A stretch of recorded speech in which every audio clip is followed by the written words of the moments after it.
Reach and virality does not necessarily translate into a successful business.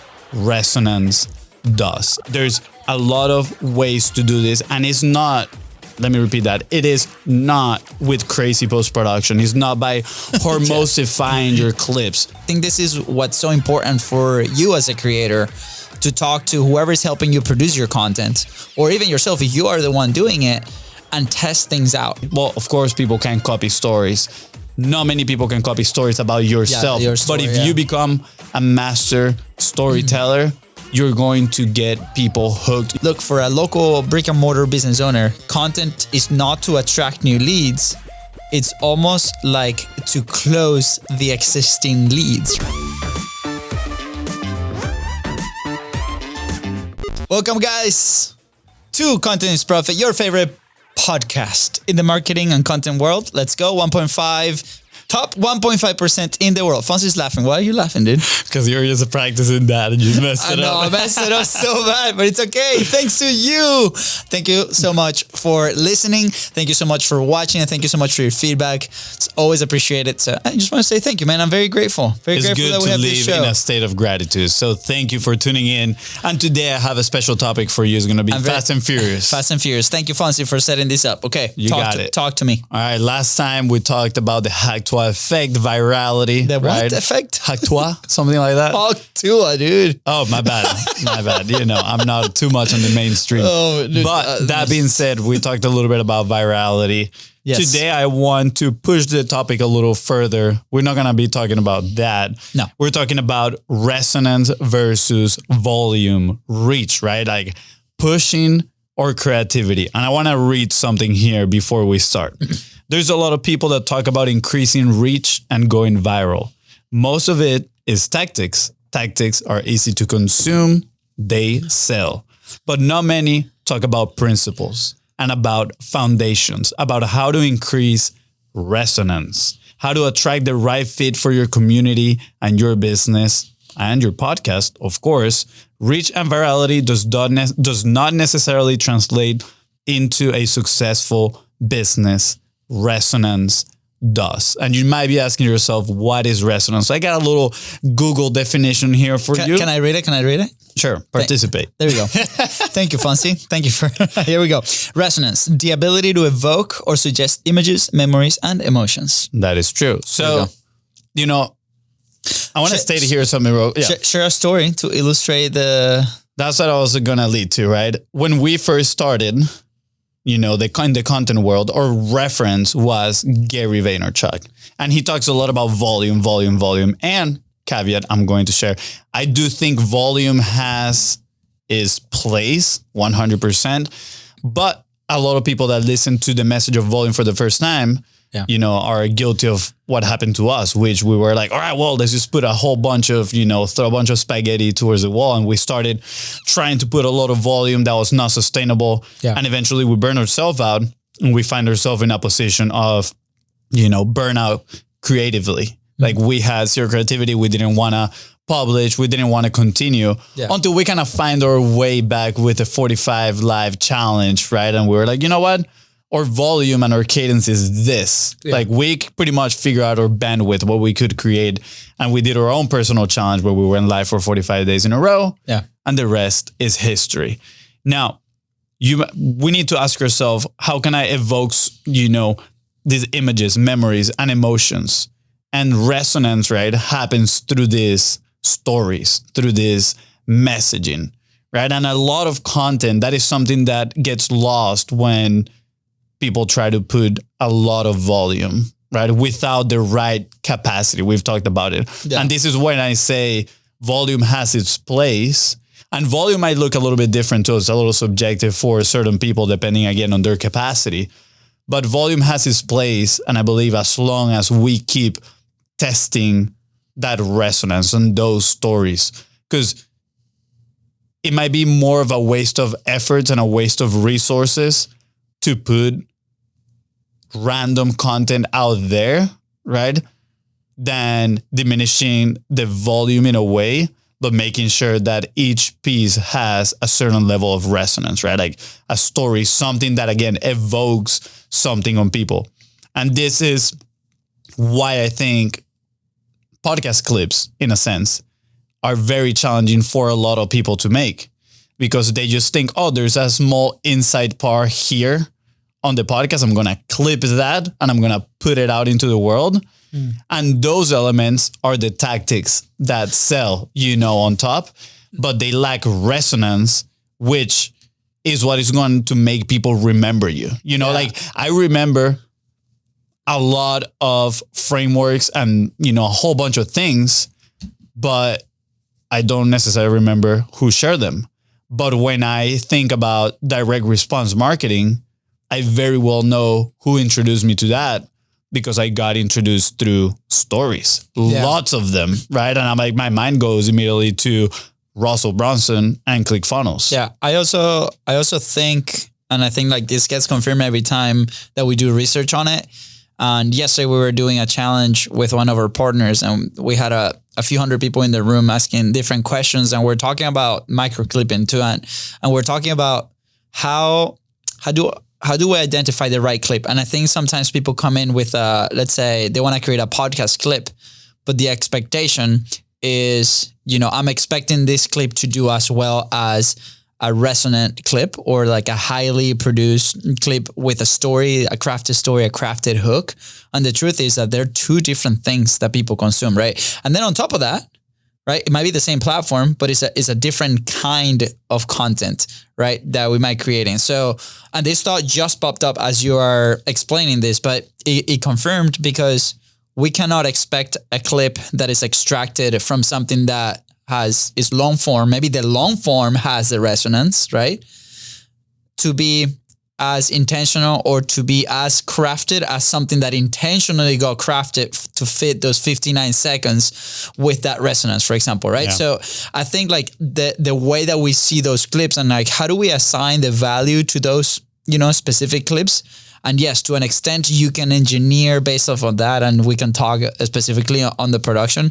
But also, I saw Alex Hormozy's one of his keynotes, and he's talking for like local business owners, and he says something that really resonated, where it's like, look, for a local brick and mortar business owner, content is not to attract new leads. It's almost like to close the existing leads, right? And we talked about this. I remember like 7 years ago, where it's like, okay, we put content out there consistently to whatever capacity the business has. Yeah. And it's because people are already interested in you, and they're going to go and search and do that. So I think, hold on, can I finish my thought? I know you like maybe. Okay. Maybe. I think for podcasts is similar, right? Or for podcast clips is very similar in the sense as in people already, or they're getting introduced to your brand, or they already know, and there's a reminder to go back to to listen to your episodes. But that's resonance. Like that, to my point, people will go back to listen to something of you, consume something of yours, or close the existing leads because there's resonance, right? Like that's something that attracts them more to you. But now we're talking about resonance at the level of your content ecosystem in general, not that one specific clip, right?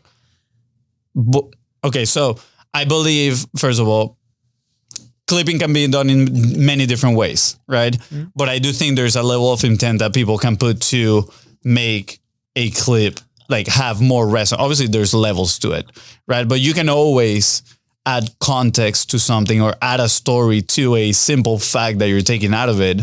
Or you can add, you can cut and restructure certain clips, which is something that AI cannot do, just so you know, right? But somebody, that is well-versed in the stories, in marketing, like they can go into a piece of content and chop a 3-minute segment, rearrange it, turn it into a 90-second clip, and perform better than if you just would have cut it and publish it, right? Because you're understanding now, okay, how do I frame this? Maybe there's a part of the conversation in here that fits into that, right? And you can create, it's more work. Yes, 100%, right? It's definitely more work. But I also agree on the sense that a clip performs a different task, right? Than a more intentional piece of content that you are creating. I mean, here, and again, Very subjective, also based on your topic. I mean, there's so many other elements, right, that play into this, you know, based on your topic, on what you're actually, what's the story that you're telling, what's the point? Like a entertaining joke within a community might be a little bit more engaging than education. We don't know, right? And I think this is what's so important for you as a creator, to talk to whoever's helping you produce your content, or even yourself if you are the one doing it, and test things out, right? So that's the thing. At the end of the day, you gotta test it. You gotta test. You know, we might have a theory, right? But for example, with the clips on the football show, right? There's a couple like podcast clips that are there, and you know, we have like tier A, tier B, tier C. I consider those maybe tier B, very basic tier Bs, where it's like a couple scene change. You know, you have the reference, the visual reference. They're not as structured, right? And then the latest clip that I did was based on some news that they were extending, you know, the 30-minute halftime versus 15 minutes. And it was almost like just me complaining about that topic and I'm pointing my point of view. And it was a linear thing, right? Maybe the intention was more on like, how do I craft the message initially? And that performed way better than obviously the podcast clips, because it was not a full podcast, right? Yeah. So who knows? There's also a lot of factors like timeline of the news, right? Like, absolutely, is something topical or is an evergreen topic, right? Of course, something that is topical, fresh in people's minds will probably attract more of people's attention. But then, even so, there's a lot of people that are going to be talking about that stuff. So the question is, when you're creating something topical, how can I make it resonate with more people? Can I include some of my stories, right? Like that can be done, and that can be done very purposely on long form during the podcast, for example. And then when you're clipping, right, it becomes easier for your team to put those moments together. At the end of the day, it is a skill. Yeah. Right. Like 100%. Building resonance into your content is a skill that you need to develop through practice. At the end of the day, you got to publish consistently, and you need to think about what you've been publishing and reflect on it and say, okay, how can I make this better? How can I deliver this message better? And I think that was the power of 45 Live at first, which was it was helping us tell those stories multiple times, right? And the framework that we were using was very simple: hook, story, offer, right? And we were pretty much using that. It's like, okay, what is the hook for today? Telling a story, mostly for you, was that day's story. And then how can we tie it to our business? Which the ones that are, you know, for the ones that are not familiar with 45 Live, is just an internal challenge that we did to go live on Facebook at the time for 45 days straight, right? And the goal was to measure our capacity and put our message out there. So I highly encourage, if you want to try it out, go ahead, do it. Let us know in social media at the Beast Risk Go. How is it going? We have somebody from the community that's doing 100 days, which is super exciting. But anyways, that's what unlocked publishing and got us the practice with the message. So Fonzie, for the last 5 minutes, I see here that you have some tips to crafting a high impact original work that resonates. All caps. That is right. A little summary of what we've been talking about here, a little bullet points. But first of all is emphasize quality and originality to stand out. And this doesn't mean that you need to come out here and entertain everybody, right? But there's a lot of ways to do this. And it's not, let me repeat that. It is not with crazy post-production. It's not by hormosifying your clips. Maybe that worked for a little while, but people are desensitizing themselves from that. They see that and they're like, oh, they're just trying to catch my attention. You need quality of the message, right? We always said this: quality of the message over quality of the production. So there's a lot of ways that you can create this quality and this originality, right? Yeah. How do you avoid creating commodity content that blends into the noise? These pieces are, right, how do you differentiate yourself? You have the way you deliver your message, right? I've seen a great example. I wish I remember her name, but she's like a psychologist, and she always has props at the very beginning of her clips so she can help people visualize what she's trying to say. And then she goes on with the story and reflection of the content that she's sharing. Is incredible. It's a great way to deliver the message. Your personality. I think that has been one of our personal identifiers, especially with the guests when we had them on the show. They're like, oh man, it's so cool. The dynamic between you two, the energy is absolutely amazing. It is definitely something to help us differentiate ourselves. Your UVP, right? Unique value proposition. Yeah. Again, of course, that is a little bit diving in deeper into the marketing sense of things. And what our good friend, Mr. Todd Brown, shared with us once, in episode 40 of Content is Profit, is your unique mechanism as well, right? Like you can differentiate yourself by having a unique mechanism on how to share things. And of course, you got to share that with people. And that mechanism might resonate with some more than some other ways that they've been trying and they haven't been successful with. And of course, stories. Like nobody, well, of course, people can copy stories. Not many people can copy stories about yourself. Your story, but if you become a master storyteller, you're going to get people hooked. You're going to get people feeling emotions. And we shared this actually with Marley Jacks a long time ago. I think it was the first time we said it, which, emotions create memories, right? And I shared it earlier. When I talk about direct response marketing, I think about all the stories I've heard about the potato guns and Russell Brunson. And it's because, again, created emotions and I can look back into it. And then the last point here is focus on ideas that resonate and engage deeply. For this, you will have to test. And then, of course, you can invest more into that content that gives you good signal rather than just producing high volumes of content. High volumes of content is good, let me tell you, is, of course, you have the quality of the message of, well, if you can sustain that point right there, you need sustainability. You need to understand your capacity, the bandwidth of your team, and what you can put out there. Don't just throw spaghetti at the wall. And of course, commit to continuous improvement and mastering your craft. We've said it, it's an ability, right? Creating resonance with your content is a skill that needs a lot of work, right? You need reps. If you like anything else in the world, if you want to get good at it, you need practice and you need to put yourself out there. So go out there, create some good content, good quality content that resonates with your audience. Share some of your stories, right? How can you make them emotional and tie them to your business? And let's see how that builds up. Absolutely. To wrap up, I saw another clip last night that really resonated. And I think like this is one of the things that I really want to test. Like I'm big fan. Fonzie is more big fan of that intentionality of like crafting it. I'm personally more fan of simple message and putting it out there a little bit faster, which is a great balance, right? Because we can play and we can experiment with a lot of things. And yesterday, this guy was talking about 120 clips. 120 clips a month is what people need. That's, for reference, 4 clips a day, right? And I immediately started doing the math. It's like, okay, if we want to do the show, blah, blah, blah, we got to do around 14 clips per episode. Think about like, if you ever hear a message like this could be like very misguided for a lot of people that are looking at this type of content. Also very intimidating, right? Yeah. 4 clips a day. So anyways, I would encourage you, because I know there's a lot of clips and messages going around with that kind of message.